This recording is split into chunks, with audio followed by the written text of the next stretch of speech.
निधन cardiac arrest की वजह से हुआ है। Output desk, prime TV. Bihar विधानसभा चुनाव के लिए सभी सियासी दल तैयारियों में जुटे हैं। माना जा रहा है कि बीजेपी और एनडीए की चुनावी रणनीति 4M फैक्टर पर केंद्रित रहेगी, लेकिन बीजेपी की इस रणनीति ने नीतीश कुमार के भीतर हलचल पैदा कर दी है। क्या बीजेपी बिहार में सीएम चेहरे पर बड़ा दांव खेलने वाली है? रिपोर्ट देखिए। 25 से 30 फिर से नीतीश, इस स्लोगन के पोस्टर से पटना की गलियां पटी पड़ी हैं। जब भी बीजेपी की तरफ से ऐसा कोई बयान आता है जिसकी वजह से नीतीश कुमार का फिर से मुख्यमंत्री बन पाना शक के दायरे में आ जाए, जेडीयू की तरफ से ऐसा कदम जरूर उठाया जाता है कि कभी जेडीयू प्रवक्ता मीडिया के सामने आकर दावा करते हैं तो कभी ऐसे पोस्टर लगा दिए जाते हैं कि तो कभी कभी सोशल मीडिया पर भी ऐसे पोस्टर शेयर करके कैंपेन चलाए जाते हैं।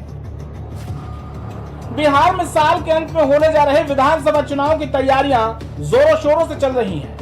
बीजेपी अपने चुनावी अभियान को मजबूत करने के लिए नया फॉर्मूला खोज निकाला है।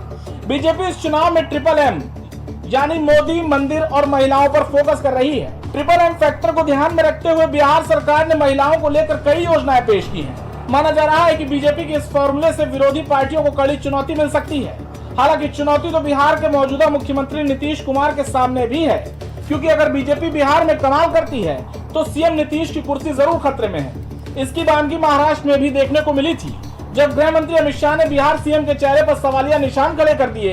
एक निजी अखबार को इंटरव्यू देते वक्त अमित शाह ने बड़ा दावा कर दिया। अमित शाह का बयान मचेगा घमासान। शाह ने निजी अखबार के इंटरव्यू में दिया था बयान। बिहार सीएम को लेकर अमित शाह का था बड़ा दावा। चुनाव के बाद सीएम फेस करेंगे तय। अमित शाह के इस संकेत का मतलब ये नहीं कि नीतीश कुमार के बगैर बीजेपी सरकार बनाएगी। बीजेपी ऐसा बिल्कुल नहीं करने वाली, लेकिन बीजेपी बिहार में महाराष्ट्र का फॉर्मूला अपना सकती है, यानी आरजेडी और सहयोगी पार्टियों के साथ रहेंगी, पर सीएम पद की दावेदारी बीजेपी की ही रहने वाली है, क्योंकि पिछले चुनाव में बीजेपी बिहार की बड़ी पार्टी बनकर उभरी थी और अपनी सहयोगी जेडीयू से ज्यादा सीटें लेकर आई थी। बीते 2 चुनाव पर अगर नजर डालें तो बिहार में बीजेपी की सीटों में लगातार इजाफा होता चला जा रहा है। बिहार में बीजेपी का चुनावी इतिहास साल 2000 पर नजर डालेंगे तो सीटें आई थी 67, साल 2005 में सीट 37, साल 2010 में सीट 91, साल 2015 सीट 53, साल 2020 सीट 74। यह आंकड़े देख साफ समझा जा सकता है कि बीजेपी बीते कुछ सालों में बिहार की राजनीति में कसकर पकड़ बना चुकी है। साथ ही बीजेपी के MMM फॉर्मूले का पहला स्तंभ भी प्रधानमंत्री नरेंद्र मोदी ही है, जो चुनावी बिगुल बजाने में खुद मैदान में उतर चुके हैं। मोदी 15 सितंबर तक बिहार के सभी 9 प्रमंडलों में रैलियां करेंगे। बीते कुछ महीनों में भी मोदी ने मधुबनी, विक्रमगंज और सिवान में जनसभाएं कर माहौल बनाना शुरू कर दिया था।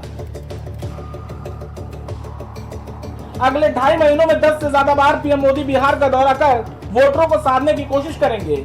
अपने MMM फॉर्मूले से उत्साहित बीजेपी इस बार बड़े खेल के मूड में है। हालांकि उसका यह दांव कितना सटीक बैठता है देखने वाली बात होगी। हालांकि बिहार में बीजेपी के सामने कई अन्य चुनौतियां भी मुंह खोले खड़ी हुई नजर आ रही है।